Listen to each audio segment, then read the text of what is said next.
Hello, welcome back to another YouTube video. Today we're going to be looking at raising finance, sources and method of finance. This is the first section of theme 2. All I ask for is a subscribe and like and share the video with your friends, and I'm going to just give you the points that you need as I usually do and get straight to it. Firstly, you have a few definitions. Source of finance, this is the provider of finance. So the bank is the source, they're the ones giving the actual finance. Then you've got the method of finance. This is the way the provider gives it. So a loan. So a bank may give a loan. Now you have internal sources of finance. So this could be the owner's capital. This is just the money that the owner invests into the business, and it's often from their personal savings. An advantage is easy to access and doesn't need to be paid back to anyone. However, the amount is limited to the owner's personal wealth, so they may not have much money to invest in the business. You've got selling assets. Obviously, it's quite straightforward. You're just selling assets they no longer need. The firm does not need to pay interest on selling the assets. However, the firm doesn't own the assets anymore, so they can't use them. And it also may take a long time to actually receive cash for the assets, which could disrupt a firm's cash flow. The reason why I say that is because sometimes a business may sell an asset on credit, so they sell the asset, but they get paid at a later time period. Then the last one, you have retained profit, so keeping a proportion of the profits for an investment. Now, again, no interest is paid on this source of finance. However, if the business has shareholders, the shareholders may not agree with this decision. In addition, the firm may miss out on key investment opportunities whilst retaining profits. Let's say, for example, they're holding back some profits for 3 years and they're going to reinvest after those 3 years. During that time period, there may be good opportunities where they could have invested and maybe made some more profits, but because they keep on retaining a proportion of the profits, they missed out on opportunity. Hopefully that's all you need, just the points you can make your own notes and revise in your own time.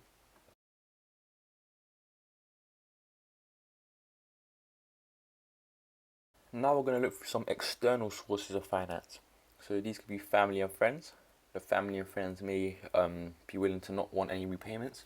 However, it's usually only small payments that the family could give. Also, the family and friends may need the money back in an emergency, which can cause personal problems if the owner of a firm can't give their family the money back. And then you've got banks. Of course, we just spoke about that one. So they're recognized financial institutions. They're established and they're safe institutions, and they may offer advice, guidance, and services such as filling out financial statements. However, they have a strict lending criteria. It may be hard for some businesses to actually get a loan.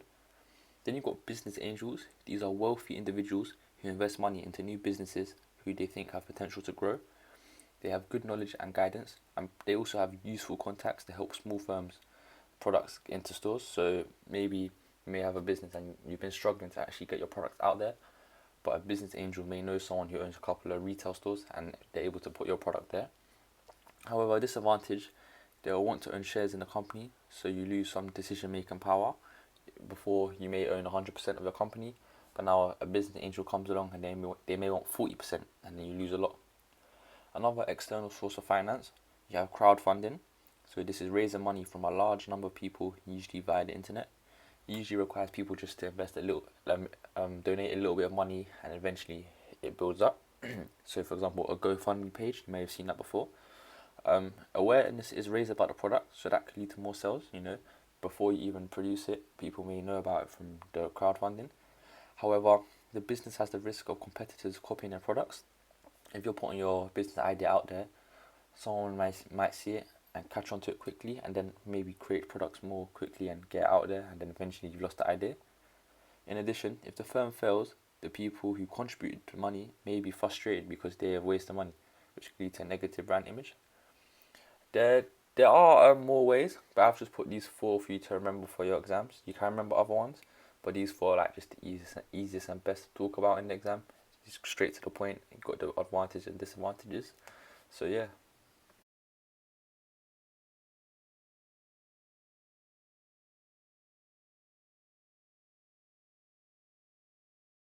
So we've just looked at sources of finance for people who give it. Now we're going to look at methods.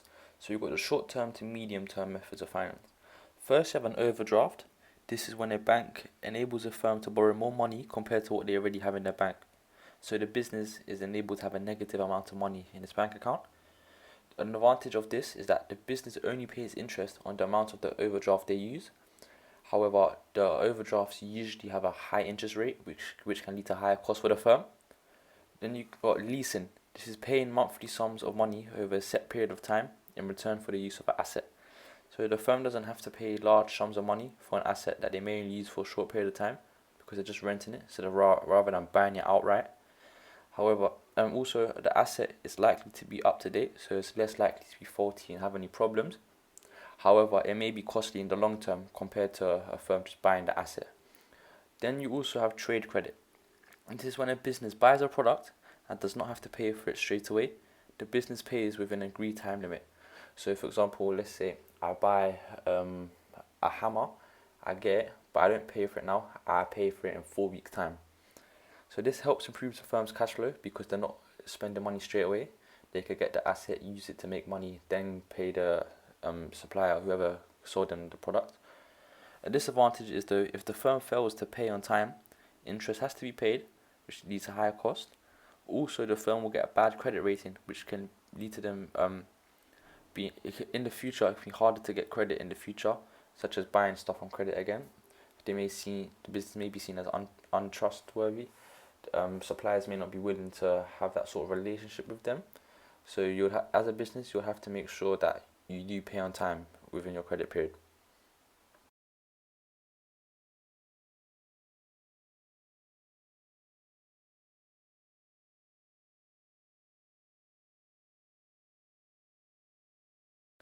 Now we have long-term methods of finance. So these are loans, which is a fixed amount of money borrowed and paid back over a fixed period of time with interest. So an advantage of this, the firm only has to pay back the loan with interest. The loan provider does not own any shares of the business. So the business doesn't have to give up any ownership. However, it can be hard to arrange as loans require strict criteria and also you're paying more than what you borrowed. Then you've got share capital. So this can only be done with a private and public limited company. This is also when they just sell ownership of the firm in return for capital. An advantage of this is that the money doesn't have to be repaid, and also new shareholders can bring expertise in. However, the owner no longer owns all of the business, so they have less decision-making power, and dividends may have to be paid to shareholders, so there's less profits for the firm. Then you've got venture capital, which is kind of similar, but it's a bit different. This basically refers to business angels, and it's when large sums of money are invested into companies that have potential to grow, usually done by business angels or venture capitalists. Sorry, that's meant to say or, not RO. So again, the money doesn't have to be repaid, and the wealthy individuals investing into these firms can offer guidance and have useful contacts again to help the small firms get their products into stores and grow and become much bigger. But again, a disadvantage, the firm has to give up ownership this time because the people are buying shares in a company, so they have less. So the original owners have less decision-making power. That's the last slide. As I always say, I just give you the points that you need, and after you can just make your own notes, so I don't waste your time. Hopefully, it's been helpful. If you're confused about something, just let me know in the comments. Before you go, all I ask for is a subscribe and like and share this video with your friends that are doing A-level business or anyone that wants to get the basic understanding of how to start a business. As I usually say, I just give you the points. That's the whole aim of this channel, and thank you for watching.